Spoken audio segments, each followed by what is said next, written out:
What's going on, everybody? Today we're at Kmart. Yeah, it's 2025, and we are, in fact, at the last Kmart here in America. It's kind of crazy that there's one open, and let me tell you, this thing is tiny.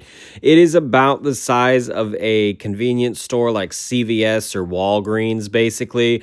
What we're standing in is what used to be the garden center when this was a full-size Kmart, which really wasn't that long ago. I want to say within the last like 5 years or so, they put up this wall here on the right side where all of the like Ziploc bags and trash bags and containers are there. That used to be the way into the rest of Kmart. It's now an at-home, and only this little garden center area remains as an actual Kmart. What I find really weird about this is, like, why is it open in the first place is kind of what was going through my mind when I was there. First and foremost, it's just such an odd assortment of stuff. It's like a Dollar General kind of vibe as of to what kind of stuff they sell. But even then, the shelves aren't fully stocked. It's like there's just a handful of items shoved up to the front so that you kind of think it might be full, but then you go pick it up and it's like there's nothing there. And even the Tide there has like security stuff on it, so you can't steal it and whatever. I really don't understand what's going on here. It's like there's just odds and ends of everything you might want, and it's like the Kmart brand is still here in a way, and they're not letting the company die. But for what purpose? I'm not advocating that Kmart should completely go out of business, but is this really worth it to anybody to go in this and call it a Kmart?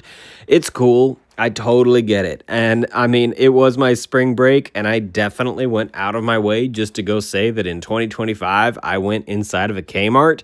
But there's really no point in this. If I lived there, I feel like I would never shop there, and clearly that seems to be the case because nobody from Miami was actually in this store at all.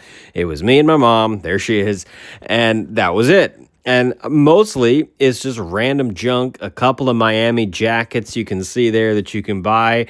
And that was it, really. There's this front section up here, and up there, there's a whole bunch of appliances.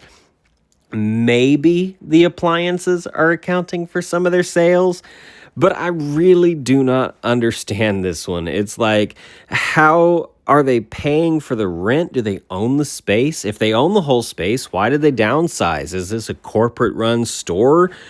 It's just strange. I haven't looked into all the details. If you know anything about why this location in particular has been able to remain open when literally every other Kmart in the United States has closed, please enlighten me, because I don't really know anything about this other than it's crazy to me that this little mini-sized Kmart is keeping the brand name alive, and that seems to be it. It's just doing that, keeping the brand name alive and nothing more, because it's truly just a tiny little shell of what Kmart used to be. But I did have to buy something while I was there. Of course, I needed to get a receipt and a bag to prove that I have been to a Kmart in 2025.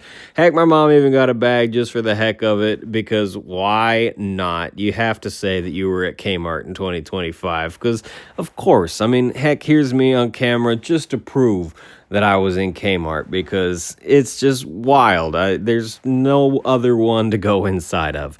Again, it's this little mini thing. If you're here in the Miami area, go check it out. It's worth the drive. It's not anywhere near any of the other stuff in Miami, but if you remember Kmart, you grew up in a Kmart, it's worth the trip, I would say. Again, this at-home used to be the full-size Kmart back in the day, and now it's just this little tiny thing. If you enjoy the video, I'll catch you in the next one. Thanks for watching.